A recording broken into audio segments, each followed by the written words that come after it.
আমরা বেঞ্চ চিত্রের অঙ্কগুলা দেখি। একটি পরীক্ষায় 90% পরীক্ষার্থী ইংরেজিতে, 95 পরীক্ষার্থী গণিতে কৃতকার্য হয়েছে। উভয় পরীক্ষায় কেউ ফেল করে নাই। তাহলে উভয় বিষয়ে এত জন, এখানে আবার জন কৃতকার্য হলে অংশগ্রহণকারী কত। আমাদের যখন জন পার্সেন্ট দুইটাই থাকবে তখন আগে আমরা একটা বের করব, পরে অন্যটাতে কনভার্ট করব। কেমন? আমাদের টোটাল ছিল 90। টোটাল তো আমরা কি জানি, পার্সেন্টেজ যেহেতু 100%, 100%। এখন ইংরেজিতে পাশ করছে আমাদের 90%। 85-তে গণিতে 85%। কৃতকার্য হচ্ছে প্লাস আমাদের উভয় বিষয়ে কেউ ফেল করে নাই, তাহলে এটা শূন্য।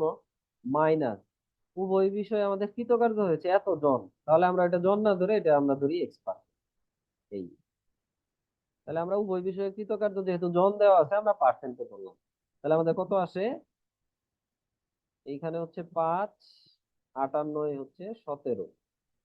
100% মাইনাস 175% মাইনাস X%। তাহলে X% সমান হচ্ছে 75%। এইটা 75%টা কি কৃতকার্য হয়েছে 200। তার মানে এরকম লিখতে পারি আমি, 75% সমান 225 জন। 1% সমান 225/75।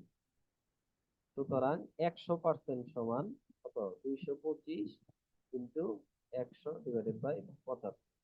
তাহলে 25 দিয়ে 4, 25 দিয়ে 3, 3 7 21, 3 5 15, 150, 300।